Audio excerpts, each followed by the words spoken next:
All right, ladies and gentlemen, I want to welcome you to another episode of We Create Music TV. I am your host, B. Vaughn. And today, man, we have an amazing artist and just an amazing guy with us today, Khing Ceaze. Brother, how's it going, man? Welcome to the show. Man, bless, man, bless. Appreciate it. It's an honor to be here, man. Hey, man, I greatly appreciate you taking time out of your busy schedule just to join us today, man, to kind of share your journey with us. So, Yeah, no once problem. again, everybody give it up to my man Khing Ceaze for being here. So, man, Man, if appreciate you, it. yeah, of course, glad to have you. So, if you can just start us off, just talk about your musical journey. How'd you even get started in this whole Uh, music thing? it's crazy because growing up, I never would have thought I'd be doing music. Mm, Basketball was my life, so I was like, I didn't really start doing music until I was about 18 or 19. But okay. the way it came about it was just a weird occurrence. I was working at Walmart, working with a guy named DeAndre Hamilton, better known as the Beat Doctor. And back then, I used to just run little random freestyles through my head. And one day he walked past and heard one. And he was like, "Yo, keep going." I just shook it off. I'm like, "Nah." I'm like, "I'm good, bro. I don't even do that." He was like, "No, I produce." I'm like, "Okay, whatever that means." And after that, he gave me his number. He was like, "Bro, just slide by the house and we'll see if we can get some music going for you." My first 16 I ever wrote was to the Ice Cream Paint Job instrumental by Duro. Mm, mm-hmm. And he looked at me. He was just like, "Bro, you could do this." He was like, "I'm willing to like teach you how to structure your verses." He was like, "You can do this." I mean, I grew up writing poetry, so Mm, it's always been there as far as rhyme pattern and schemes and things like that. mm-hmm. But I never thought about like music. Like I always had a love for music. I mean, growing up playing basketball, I couldn't play a game without my headphones and warm ups. So it's always been a part of what I did.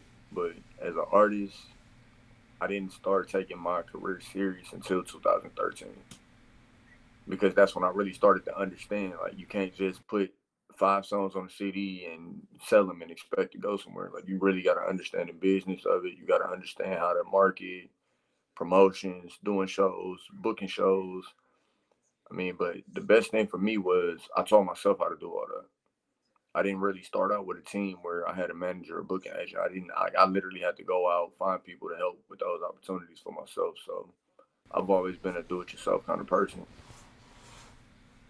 Yeah, yeah. I But mean, man, you'd be surprised how many people just think it is just going into the studio, putting 5 songs on an EP, pushing it out, and it's like, cool, eh, I'm there, I did it. I thought that was the dream. I'm thinking we was I thought I was gonna be the next Master P back when I was 19, 20. You just gonna put all these CDs, and the messed up part about it is like we didn't know nothing about mixing EQs. We was just like Mm, recording songs that sound the quality was terrible, and we was literally we thinking like, yo, like if they like it, they gonna like it. Like, bro, they mm-hmm. can't. And now I listen to it. Funny thing is, I still have about 3 copies of my first mixtape, like the first tape I ever did. And I listened to it. I'm just like, yo, what was we thinking putting this out?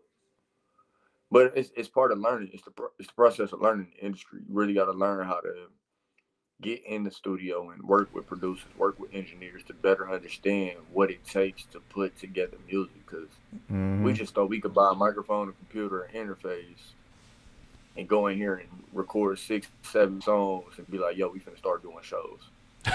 Like we, like, and that's how we did it for a while. I mean, like we did our first show in Milwaukee, Wisconsin, was at the Miramar Theater. I Mm, want to say that was I want to say that was the winter of 2011. That was right after I had my daughter. So mm-hmm. in 2011, we went in the studio, recorded like 5 or 6 songs. It was like, yo, I'm finna book us a show. We thought that was the way, but after I broke off because I started with a group back in Milwaukee. A lot of people don't know that we started as a just a group of people that wanted to start rapping. It's called Hummy. And once I kind of branched off and started learning it on my own, buying my own recording equipment, things like that, I started to look into like, okay, what does it really take to do this? And the main thing was everybody had a team, everybody had a lawyer, everybody had a manager, marketing team. So I started to like dabble in that and eventually started booking my own shows. Back home in Milwaukee, we had a circuit called Smash Sundays. Every Mm-hmm. Sunday, I mean, we go down to Club Timbuktu. You get your song to the DJ, you go up there, you do your show. It's a 7 minute show. You go up there, and if they showed that you could bring in a big enough crowd, they would give you a headliner night. So Oh that was wow. the goal. It was like a totem pole, man. Like, Yeah. like you get in there, you show up every Sunday, you grind, you show them that you're constantly working on music, and eventually they Mm-hmm. give you your own night. I mean, unfortunately for me, I finally got my headliner night. It should have been October 4th of 2015, but due to a few mistakes I made in my past, I ended up being incarcerated October 1st. Wow. So yeah, it was crazy, man. I still remember that whole mindset that I was in. I'm like, y'all finna do this show. Because back then I was heavy in the streets, man. Mm. I can't even lie about it. Like I was road running. And when that happened, like for me to get locked up October 1st, I'm like, man, I got a show on Sunday. Like I gotta get up out of here. They would not let me. I couldn't move, and like I eventually did 3 years behind that mistake. So I mean, I came home 2018. I moved down to the state of Georgia. I'm down here in Savannah now. I'm back and forth between Savannah and Atlanta. So I mean, since then it's just been I spend my time learning contract law, entertainment law, studying different artists, reading about different artists, and just studying what the journey was about. And the thing is, I realized like a lot of them, we think that these are like overnight success stories. Like a Mm-hmm. lot of them took about 10, 15 years. Like Mm-hmm. they started as kids, you know what I mean? Like Yeah. 14, Yep. 15, they recorded their first song. I'm like, it kind of made me feel better because I'm like, okay, I didn't start recording until I was like 19 and didn't really start Mm. going heavy with it until 2013. So, Right. but I mean, now it's just been just grinding, man. Just recording. I know a lot more about as far as engineering, production, and everything. So it's just about grinding right now, man. Putting that work in and not giving up. Mm. Yeah, that's absolutely the truth, but it's surprising that, there was a transitional point in your life that kind of opened up your eyes to say, well, wait a minute. I have this huge opportunity that's before me, but Yeah, something that was involved in is now causing that situation to not come to fruition the way it should be.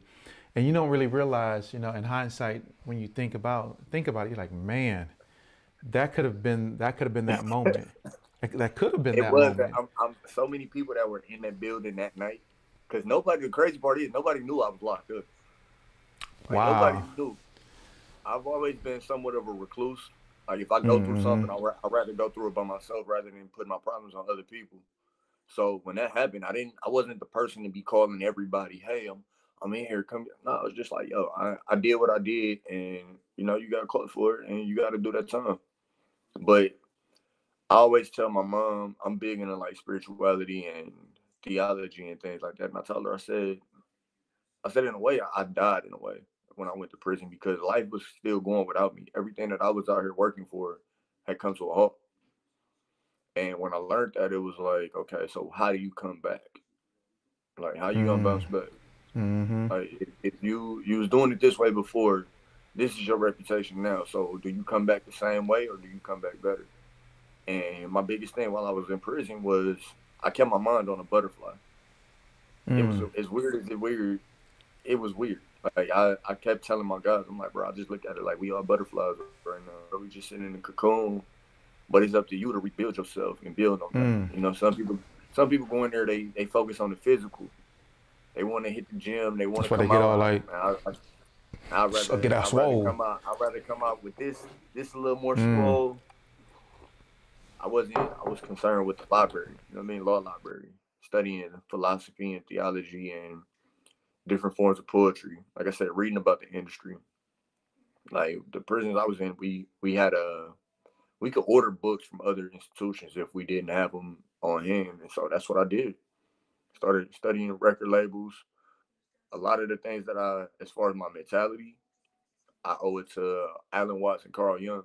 I didn't really understand life the way I do now until I read a lot of their writings, as far as the philosophy of everything and understanding balance.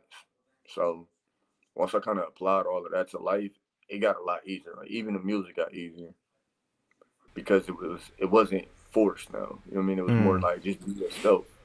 Mm-hmm. So many of us feel like we have to emulate what's already being done in the industry in Oh, order to get to the industry. yeah, When the yeah. I truth mean, is, no, go ahead. Say what you're gonna say, because I know you. I know what you get ready to say. they looking for authenticity. They not looking. They already got those artists. They not looking for another Mm-hmm. Lil Baby. They not looking for another Gunna. But everybody want to sound like them. Mm-hmm. Everyone want to But sound like them. Everyone want to kind of look like them. Everyone want to kind of have their style.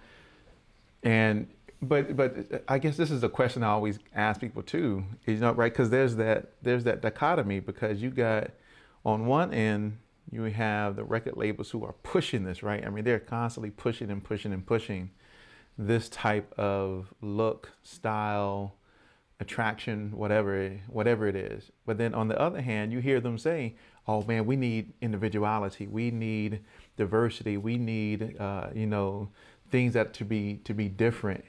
And then it's like, okay, well, which one do I believe? what Which I one do think I? it is, they want to see who's gonna actually push for that authenticity. Mm, You got so many people that's like they want to.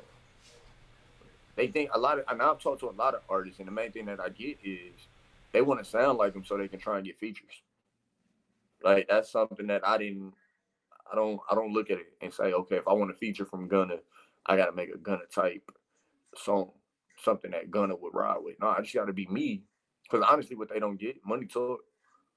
Them artists, you pay them what they asking, they gonna give you whatever it is you asking for. If it's a feature, a cameo in a video, whatever it is, it's a business. I mean, the only way you gonna get anywhere in this industry is either A, you got the money for it, or B, they really, really like you as an artist. yeah, that's Like that's it. Ain't no yep. in betweens. Like if they like you as an artist, and it's not gonna be the executives. It's gonna be the artists signed to these labels. They can't Mm, get you a deal. It's gonna be the artist that's just starting out. And it's like, yo, I came across your music and I like what I heard. Like it should mm-hmm. work. This is what I'm charging. But even then, you still got to pay for the fee because it's business. There's nothing for free in this industry. Nothing. Yeah, and I think people have to realize that you have to pay. That there are some dues that are going to have to be paid in this industry. There's work that actually needs to be done.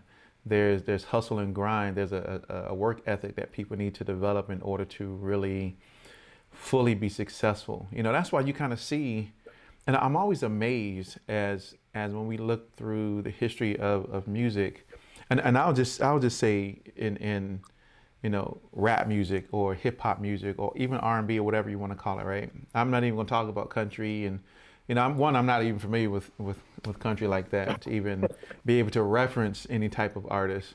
But Yeah. when you look into this hip hop R&B world, it always amazes me, and kind of to the point that you're making, is that you have certain artists who come out, they hot for a moment, they get the bag, right, and then you don't see these people no more. Like I haven't seen Lil Yachty in a minute. Like I don't know where that dude went. Maybe he's out there Hey, somewhere. look, You know what I'm saying? Yachty is one of them. As far as knowing the industry, Mm-hmm. Yachty know how to move and maneuver through the industry and Mm. still be paid. Like Yes. Yachty just made an appearance, and I'm gonna make a major shout out because she from Milwaukee too. Lakia Dene.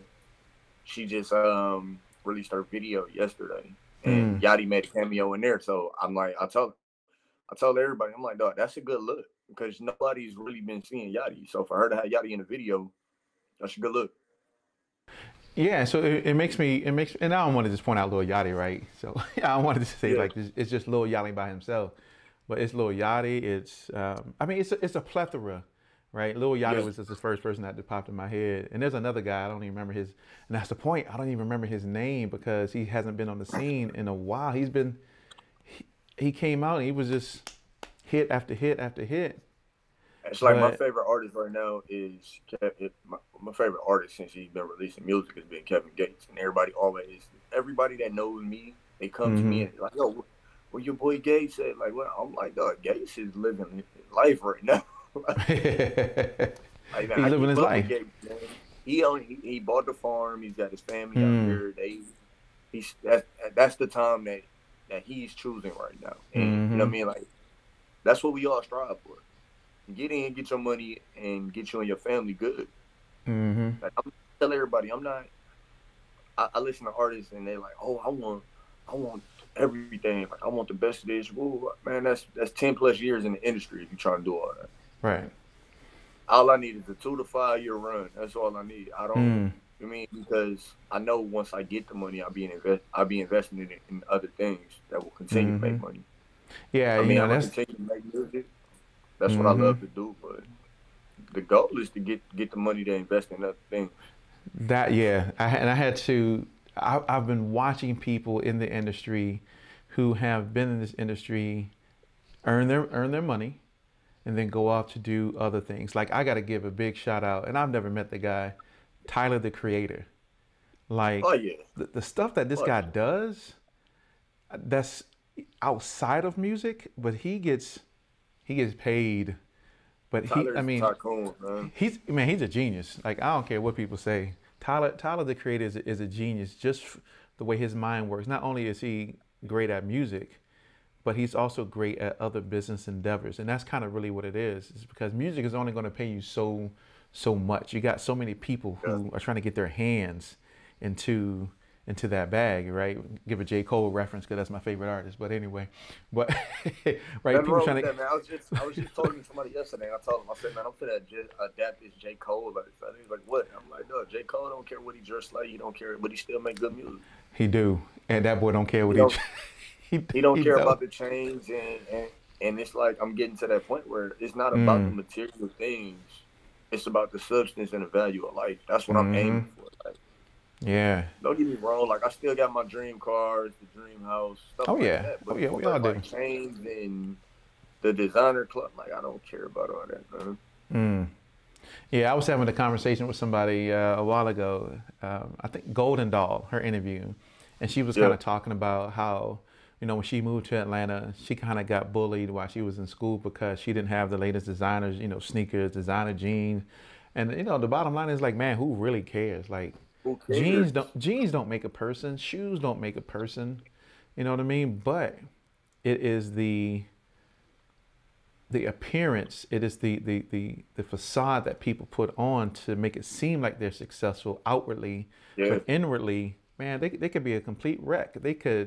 You could look successful without actually being successful or have the mentality for success, which is so crazy. I've been I've been telling people around me, I'm like, dude, we not chasing status in the community.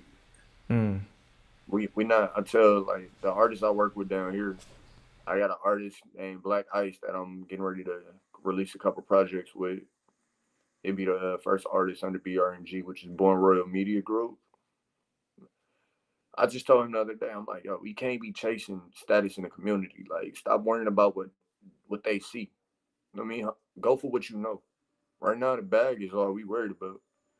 And I mean, I tell major shout out to Drumz and Rosez because me and him, we literally have conversations every single day. And that, hey, you got to, man.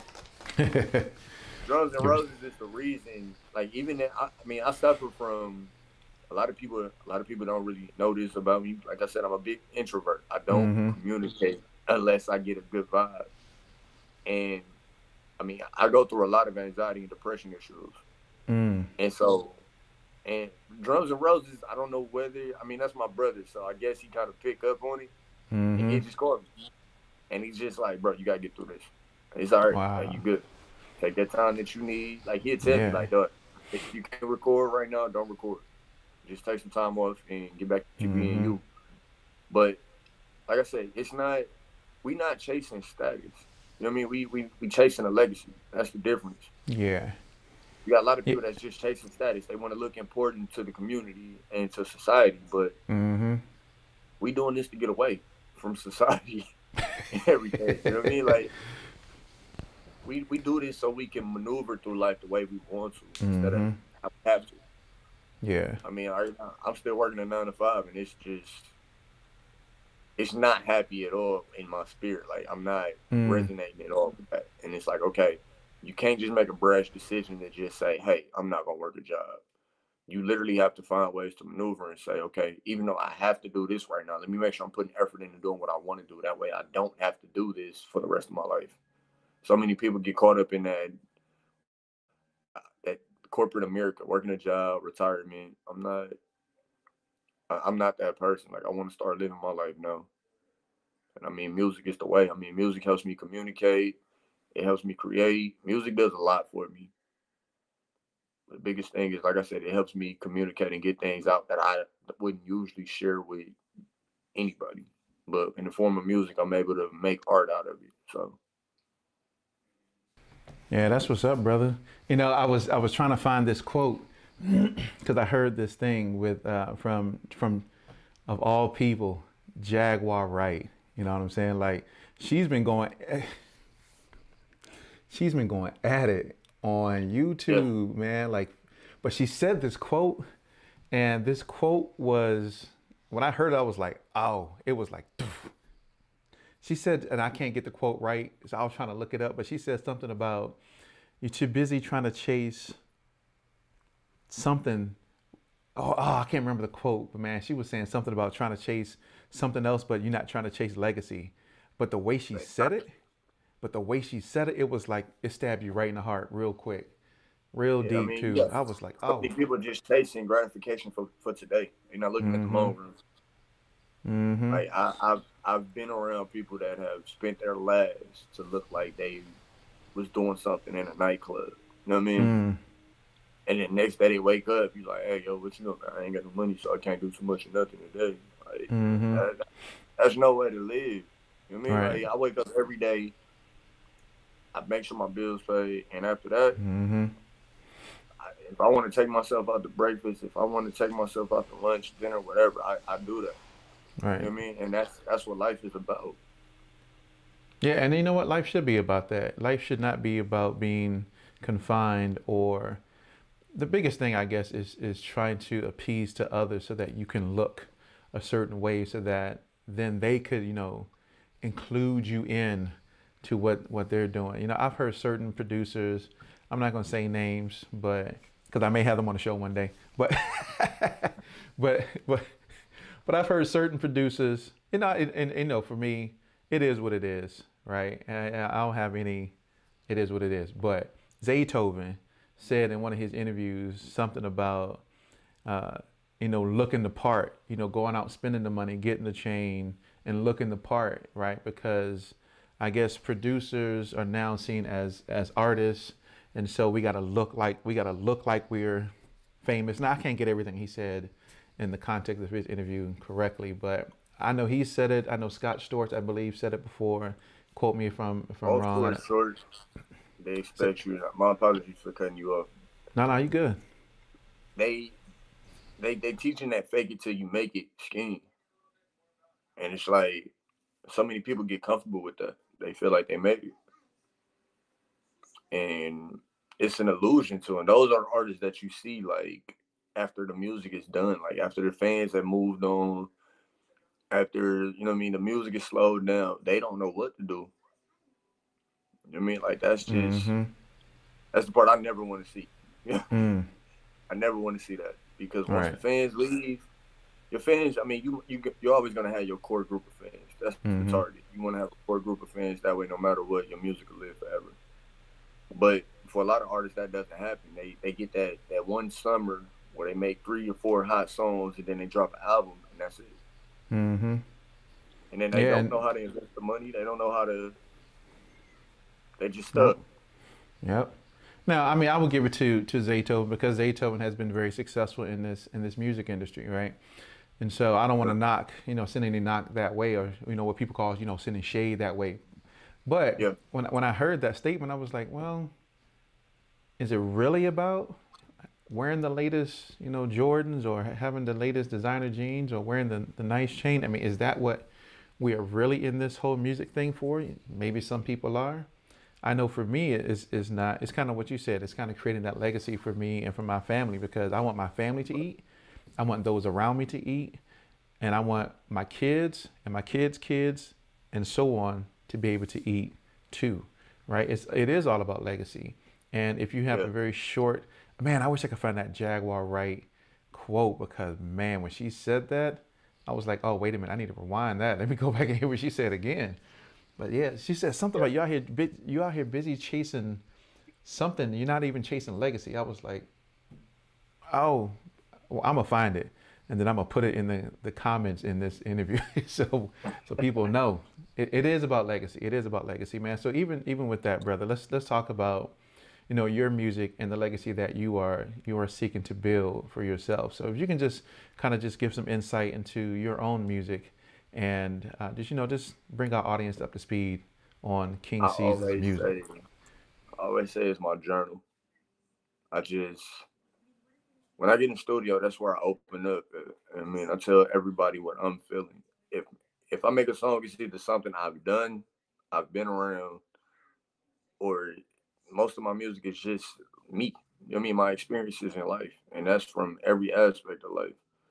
I don't feel like I should be limited to making one type of music. So I've been through a lot in life. So you know what I mean? I grew up in a single family home. My mom raised me, and my dad lived down here in Georgia. So I didn't really see him much. So growing up, like I didn't have that male influence. So I grew up searching for that. And my music, it kind of tells about how I got lost in the process of searching for that. But I mean, it's just right now we working on. Me and John are actually working on Enigma. Enigma, if you know the definition, is pretty much a mysterious object, something that's not easily figured out. And I really do Mm-hmm. feel like I am Enigma. I'm not something that somebody can look at and say, oh, he's this type of person. You'd be surprised how many people will sit there and have a conversation with me, and end the conversation, they're like, oh, I didn't know you was that deep. I'm like, Mm. yeah, I don't like everybody knowing that because everybody's not meant to be a part of my space. Like that's how I'm Right. a big energy person, man. Big energy person. And if I'm sharing my energy with people, it's because I genuinely feel like they have Mm-hmm. reciprocated the same energy back to me and support everything that I do. And Mm-hmm. once I feel like that stops, anybody that know me know that I can wake up tomorrow. I feel like I have no need to talk to you. I don't have a need. I don't explain it. I don't. Hey, look, it's not. I just wasn't feeling it. Like I've had people tell me, like, bro, I thought you was gonna buy a couple beats. No, I wasn't. I was, but I didn't really feel that vibe. And so I just decided not to. And that's it. I mean, so many people again on that topic. So many people feel like you wrong for making decisions to protect your own energy. Yeah. Like I See, I tell don't get everybody, that. man, it don't matter if it's family, close friends, best friends. Lane, look, once I feel like yo, you are no longer helping me get to where I need to be, and I can help you. Once I feel there's a friction in the energy, I gotta distance myself. Like that's just that. I don't do the whole. Well, we've been friends for 5, 10, 15. Man, it don't matter, man. I said it in one of my latest songs. I got family that started as friends, and I got family who I can never fuck with again. Like that's just the truth of it. Like I got family members who I could never like even look at and be like, yo, it's all good. Like I can't do it. And then I got family that literally started as friends. Like these are people who I went to school with, people who I met just out and about during my days in Milwaukee. And it's just like they more like family than actual relatives. But again, you got to be willing to step away from people that don't mean you no good because if you don't, you just putting your whole life on hold. So even in my music, I talk about that thing. It's just that energy, man. You Mm-hmm. gotta you gotta protect your own energy at all costs. Mm-hmm. Yeah, you can't just allow people into your space who have negative energy that is going to pull you down and kind of entrap you when you're trying to Yeah, live your life. I'll go use a reference you said. Like butterflies. You know what I'm saying? Like yeah, like your life is meant to be free, not to be in not to be entangled, right? yeah. No entanglements, Right. man. No entanglements. But it's one of them things where I always see that picture on social media, man, where the caterpillar is looking at the butterfly and is saying, "Hey, you've Mm-hmm. changed," and That's, the butterfly looks at him and he says, "You're supposed to." Like, that's right. it, a lot of people refuse to change. They feel like they owe it to themselves to always be this person. And I'm guilty of that. I used to Mm. be the same way, telling myself I'm never gonna change. I'm never gonna leave my leave my city. I'm gonna always be here, man. Look, once I got locked up and I saw how much was actually in the world, just meeting new people, talking to different people from different walks of life, different nationalities, and understanding that we all go through the same stuff. Like, it's impossible not to want to get out and see the world. Yeah, and I think people need to recognize that we all go through the same things, and there are moments in life where we experience something in our life that triggers kind of like that awakening for us that says, "Hey, you need to switch up what you're doing because if you don't, it's going to go downhill from here." I've So ignored that sign so many times. yeah, this is that wake up moment, right? For me, Yeah, it was when I was homeless, with my wife and two kids, and so that was a wake up call. It was like, all yeah, right, you need to get your stuff together because if you don't, it's not gonna get any better from here. Now, granted, I mean I can say things have definitely gotten better, but I think everybody has or will have that moment in their life that is a wake up call for them. And yeah. I mean, at we all that we all point, get they got to slapped in decide the what to face do. by life. We get Yeah, slapped in the face eventually. yeah, yeah. I mean, it, yep. Yeah, and it's usually a pretty hard slap where you wake up one day and it's just like, is this really what you want? Mm-hmm. And you got to And that's what decide you for got to yourself, make that decision. dang, do I Either I'm really cool want with it this? or I'm not. Like that's once I adapted that mindset, man. Is this something I'm cool with, or do I need something different? Mm-hmm. And I mean, that's just people always say like, oh well, you shouldn't do that. You shouldn't talk to them that way. Look, man, if if I feel like it's not worth it, I'm not gonna put the Mm-hmm. energy into it. Yeah. But if it's worth it, I don't know how to halfway do it if I feel like it's worth it. Like I literally put Mm-hmm. everything on the line for it. Like with music, day in day out, I put everything on the line. Whether Mm. it's sleep, eating, I literally like days where I'm recording. I probably eat probably once at the end of the whatever that session is. Like Mm. that session might end at 11 at night. That session might end at 4 in the morning. But that's usually what time I'm eating. It's been a lot of late nights for the past week, just getting ready to close out Enigma.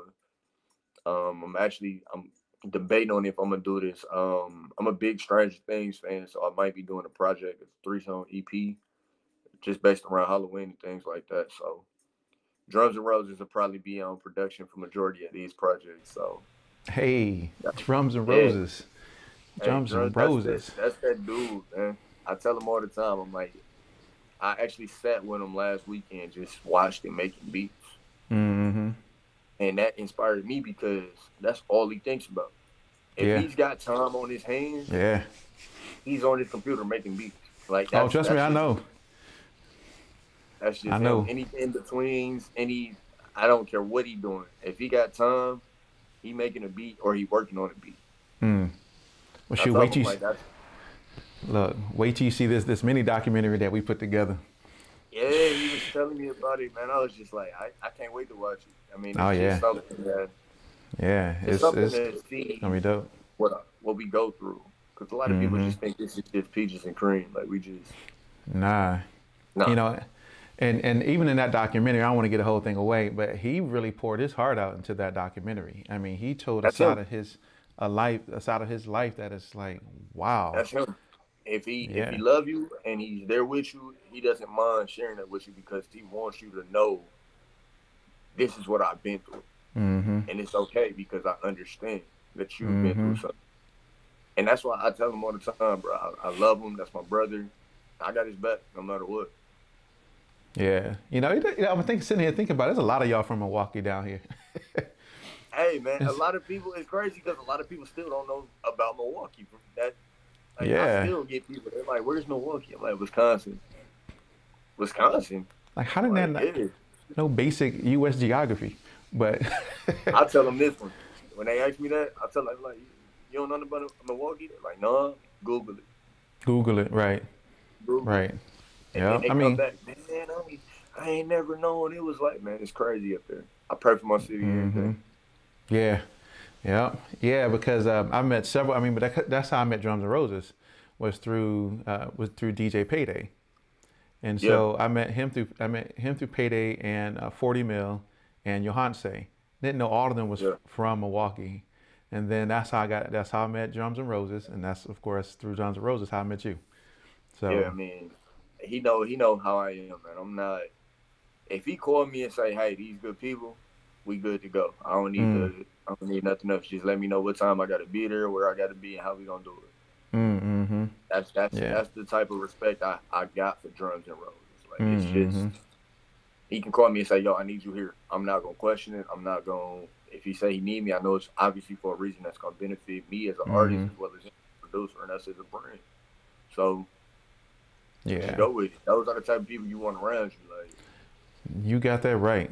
Those are the type of people you want around. People who have your best interests at yeah, heart. People who are going to be there for you in your time of need.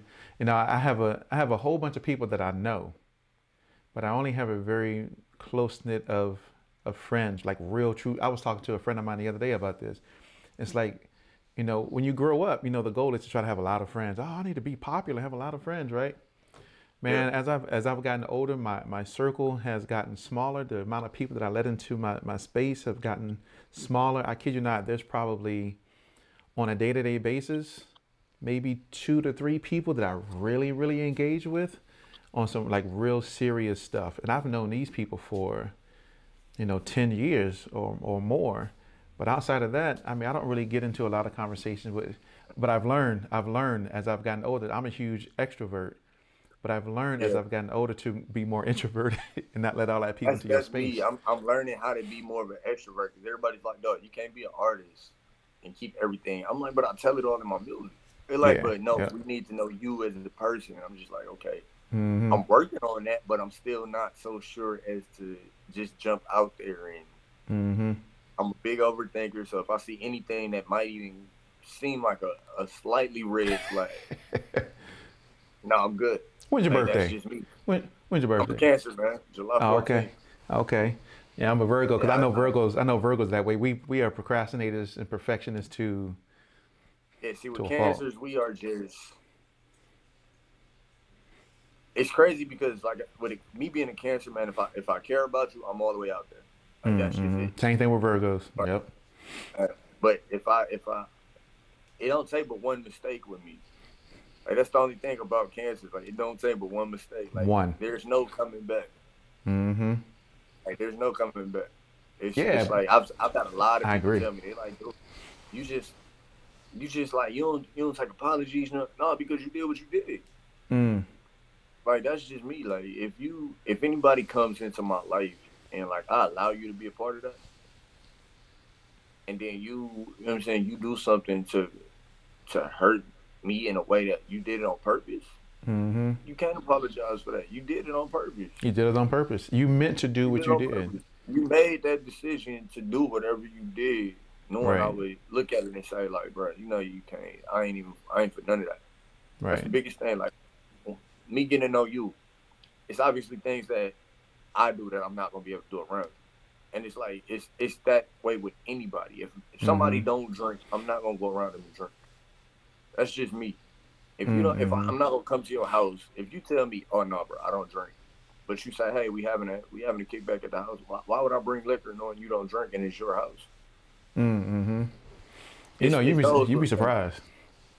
You'd be That's surprised. because a lot of people are self. They don't bring it for you. They bring it for themselves. Mm-hmm. But then when I see things like that, I look at them I'm like, okay, they're a little selfish, Mm. which tells me that no matter what, they gonna put themselves. I mean, nobody's wrong for putting themselves first, Mm-hmm. but occasionally you have to think about the other people that are around you. That's right. That's right. I And mean, because I learned that in prison. yeah, I mean, the people that are around you are gonna help you along your journey. And if you're only thinking Yeah, about you, then yeah, I mean, it kind of goes back to what you said earlier when you started to realize this whole music thing is not about individuality. It is a team of people that yeah. helps. When you think about, I'll tell people, name one person in this music industry that made it by themselves.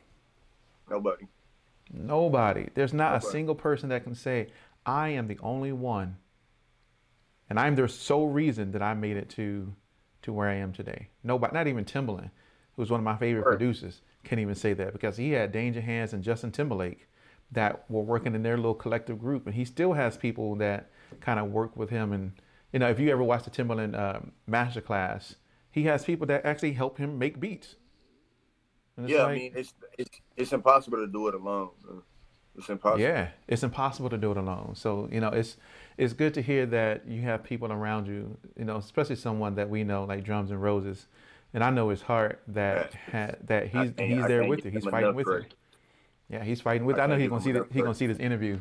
He's gonna be like, man, I'm just saying, dog. That's my dog, right? He better not cry, man. I clown him forever. I'm gonna tell him, man, wake up. It's business to get done. Like it's business to get done. So, man, I do want But to ask you, you know, for you, what have been your biggest sacrifices and challenges? But man, we've kind of gone through, you know, a whole lot of those. Now that kind of paved the yeah, way for where you are today. I mean, I don't know if you want to I mean, the biggest elaborate, sacrifice. but yeah. I'm gonna elaborate on this one. The biggest sacrifice for me right now is not being around my daughter. She's still back in Milwaukee, and I mean, when we talk, she's always telling me she's proud of me for working hard, and I mean, that's really what gets me through. But that's the biggest sacrifice. I mean, everything else is it kind of just come with it. It's not the time.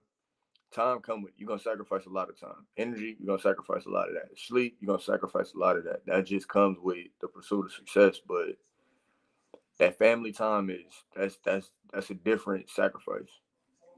That's a way different sacrifice because you know you're doing it for them. Like I tell everybody, I don't do this for me. I do this for her. My goal is when she turns 18, Mm-hmm. for her to look at me and say, "Daddy, I want this company."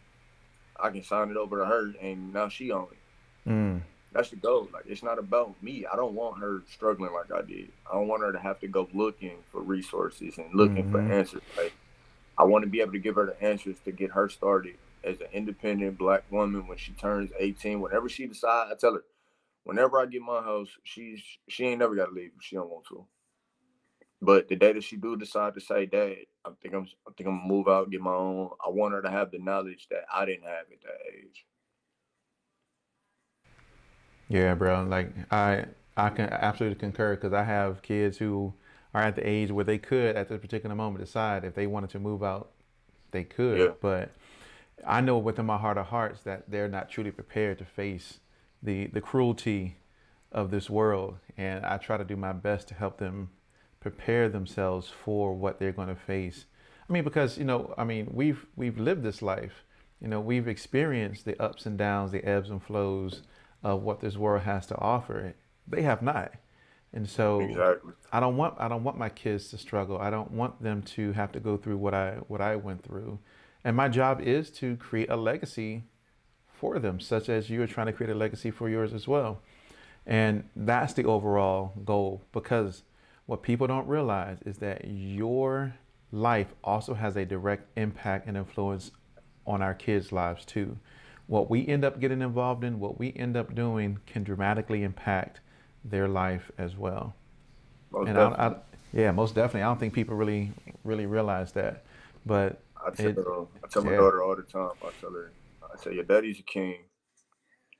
You are the princess.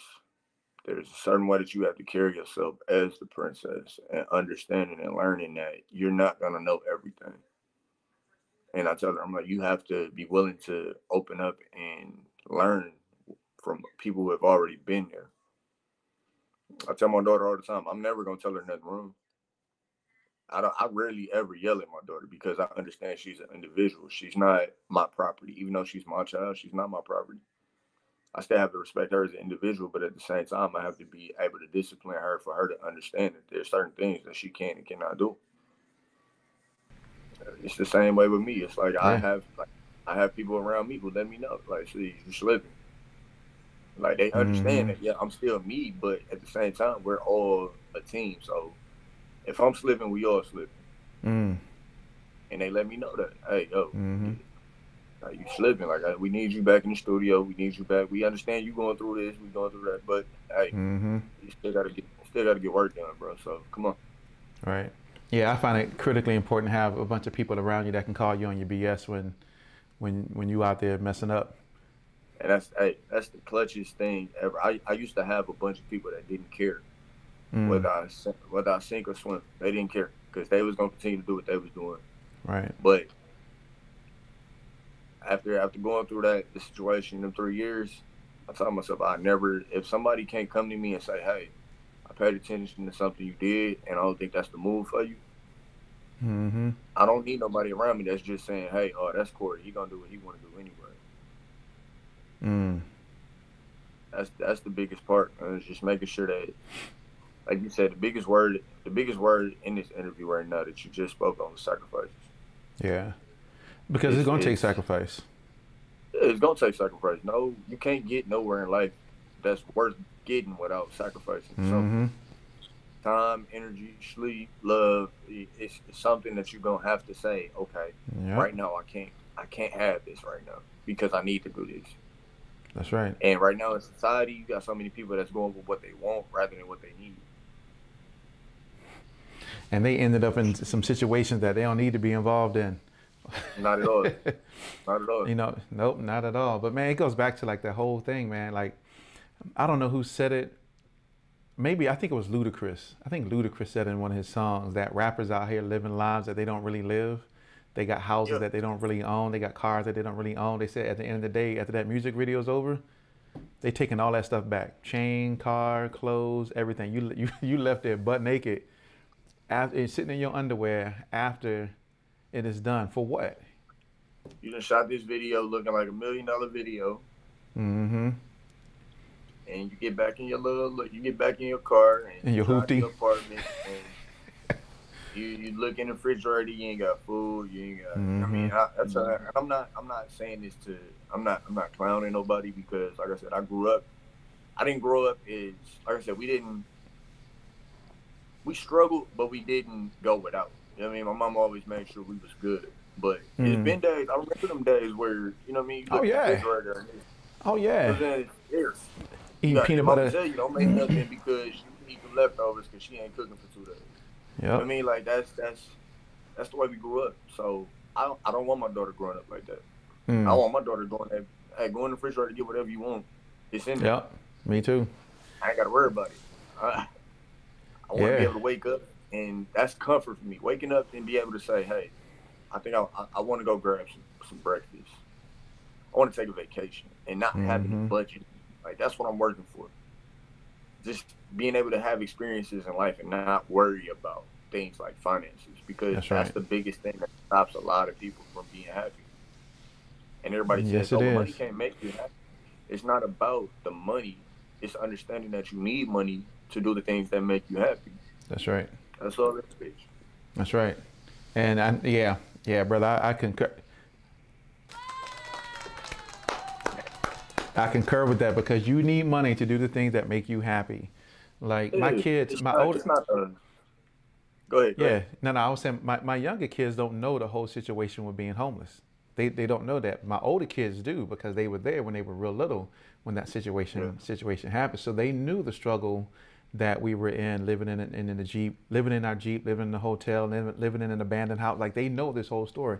My younger kids have no clue. I mean, they got it good. They live in a 5 bedroom house. No, oh, wait, that's just how many bedrooms I got. You know what I'm saying? I'm just saying. I live in Atlanta, so Hey, you know what I'm hey, saying. hey, you blessed. But Hey, if you get blessed with it, I hey, tell everybody, man, ain't nothing hey, wrong with it. but they don't know the struggle, and I don't ever want them to Yeah. know the struggle. I want them to be good. I know I used to. I remember looking at Paris Hilton, going, look at this little bratty, you know, chick running around. But then I had to sit back and realize that, well, wait a minute, isn't that what we truly want for our kids though? For Yeah. them to not have to struggle in life, for them to be able to do good, to feel good about themselves. We don't. I mean, does it have to be a struggle that everybody goes through? I mean, I really don't want I that for tell my kids. everybody, it's all about teaching the young people that no matter how far you go, you have to remember where you've been. That way, when you see people who are going through what you've been through, Mm-hmm. you understand.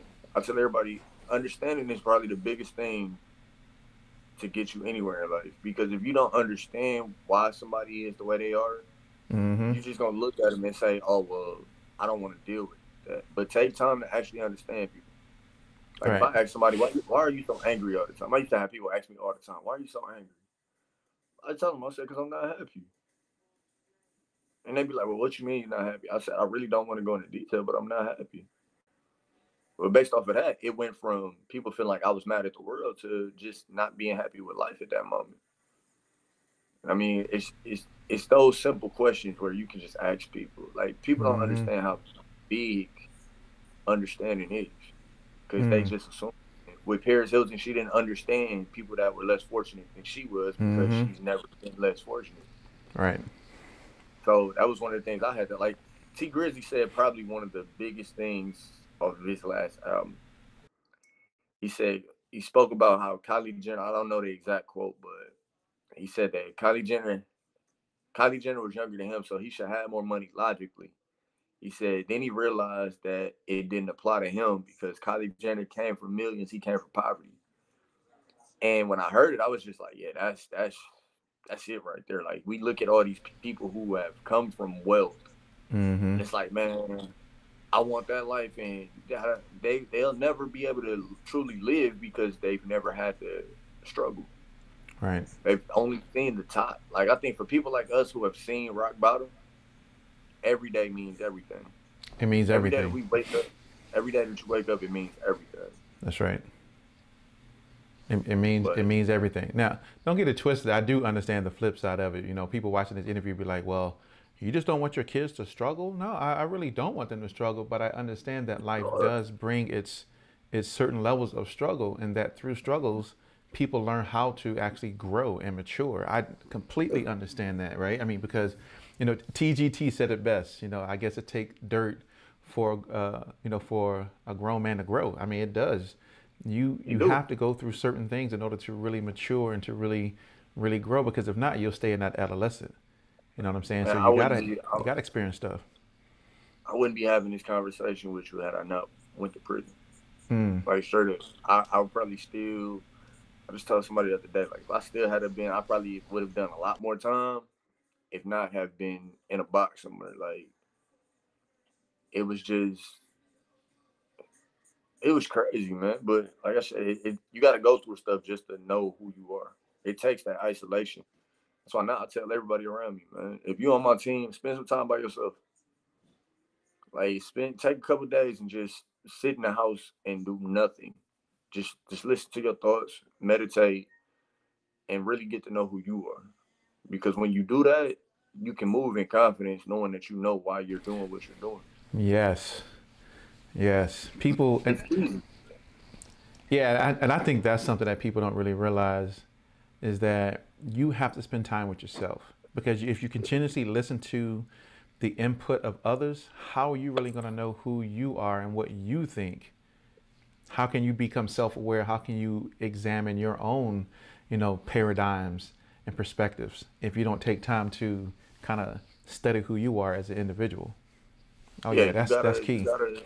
That's the key to everything. You gotta know that your 10 toes are the foundation of everything. Mm-hmm. Everything you trying to build starts with your 10 toes. You got to put the leg work in. You got to put the effort in. Blood, sweat, and tears.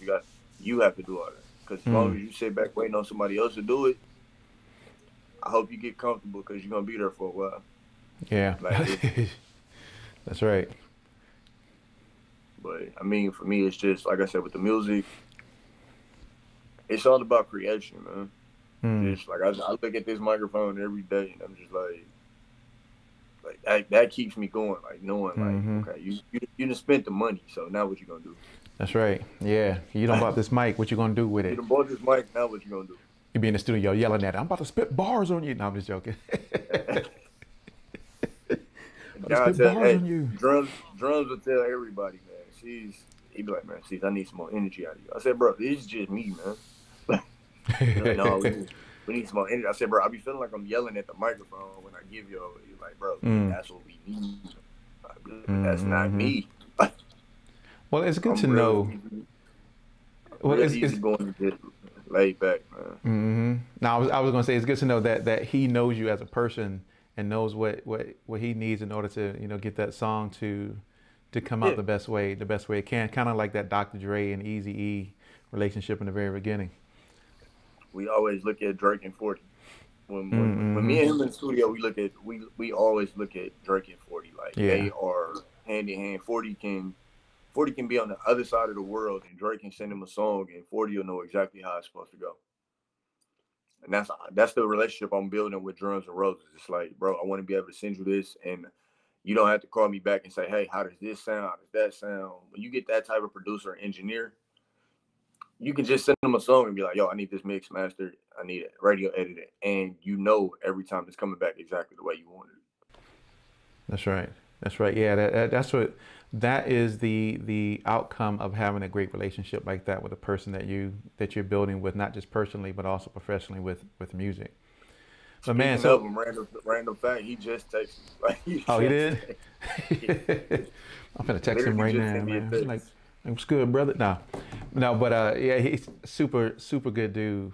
But Yeah. so man, let me ask you. I know we've been talking for a while, and you've been dropping a lot of gems during this entire interview. You know, I know most people when they get on these interviews, I guess they expect it to be, solely about, well, I'm just need to talk about this album, this particular piece of music, and then, I mean, we get into like life and everything because there's that music is more than just the creation of it, putting out songs. People go through stuff in real life, so we need to talk about those too because those are the gems that people need to hear as well. But in that same vein, what would you tell people who are trying to get into this industry? What are some things they really need to consider?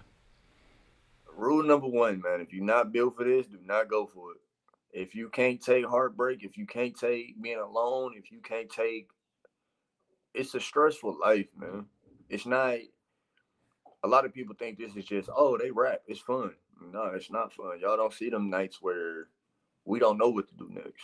Like, I've literally dropped songs expecting them to do great, and in my opinion, they flop. And it's like, okay, well, that didn't do it. And a lot of people, I've seen a lot of people, they get those results, and it's like, I give up. I'm not gonna do it no more. I'm not going. But you got to keep going. You got to keep going. And I mean, another Mm-hmm. thing, like I said, understand the business before the creativity is the easy part.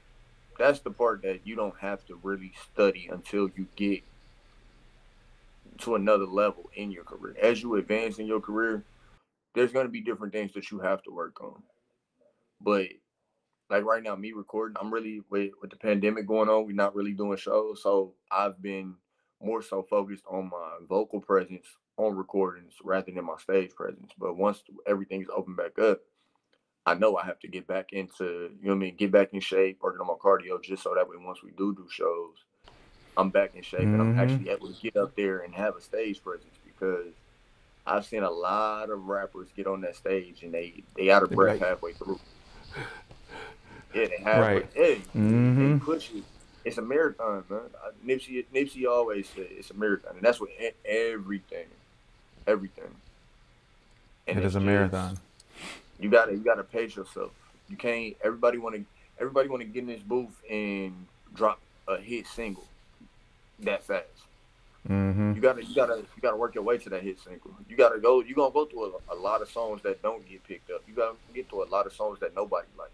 You might be the Right. only one that likes the song, but the crazy part is that one song that you really don't like, that's It's the gonna be the one one that everybody that likes. usually. That's why I That's tell right. everybody, drop everything. Drop Mm-hmm. everything. If you got a Cause you bunch never of know. old songs, like I got mixtapes on that Piff and my mixtapes right now. They're literally just compilations of songs that I literally had sitting around. So I'm like, I'm gonna just put these out on a project, on a mixtape, and put them out. Mm. And I mean, you gotta drop everything.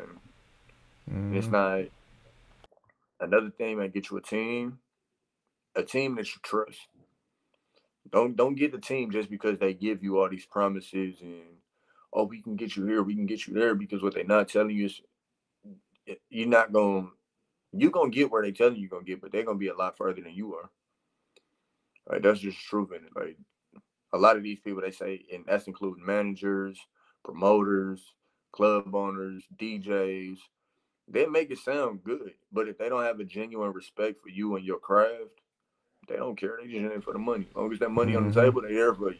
But once that money Mm-hmm. get weird, you can't call it. You can't call the manager and say, "Hey, yo, I know we ain't been doing no shows, so they want to put everything on you. We ain't got the money for it. But oh well, I guess you got to figure out a way to get this because nah, man, your manager should be literally your manager is someone I call him your handler. That's the person that makes sure you good. you shouldn't be making sure your manager good. Your manager should be making sure you good. And a lot of these managers now, they so focused on getting that check, that 20 to 25%. That's what they looking for. So I tell everybody, man, follow your first instinct, man. Get to know you. I'm gonna recant a lot of this, but right now we're gonna go back to the beginning. Get to know yourself. Because if you don't, you'll be lost. You'll be somebody that you have no idea who you are as an artist, but you have lost complete sight of who you are as an individual. I'm Khing Ceaze on that microphone, but when all of this gets shut down, I'm right back to being Corey. Like, it's just, you got to be able to wear them hats and balance out wearing them hats. Because if you don't, it's gonna spiral out of control. Yeah, man. Wow. Those are, man.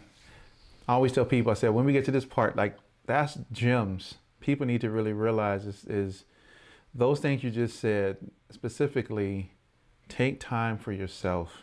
Take time to get to know you. But also, most importantly, now go ahead. They give you them cliche answers. Oh man, you gotta invest in your career. You gotta be willing to lock in the stuff, man. Before you do any of that, get to know who you are and what you want. Because if you don't have a goal, if you're just doing this, oh, I want to be a rapper. Okay, so many different levels to being a rapper. You have to know who are you as an individual. Like, who are you as an individual? You have to differentiate you as a person, the person you were born as, from the artist that you're creating, because they can't coexist. Like, they can't be the same person. There's never going to be the same person. I tell everybody that. Anybody that tells you they're the exact same person behind the scenes as they are on the microphone, in the videos, in the interviews, it's not. We are not the same people in every situation.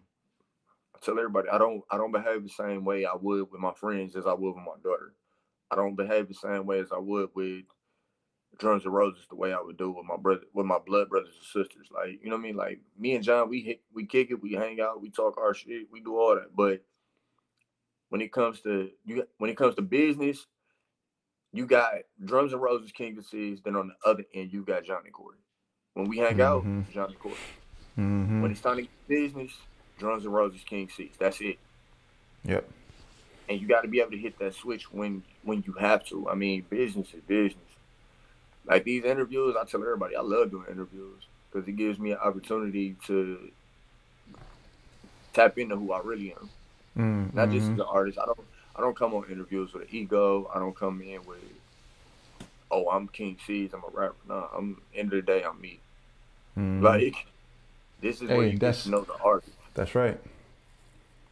But I mean, like I said, it's just, I can't preach that enough, man. Get to know who you are before you get to do anything. That's with anything in life. And I tell everybody, you got to have a reason for it. Why are you doing it? Right. You got that right.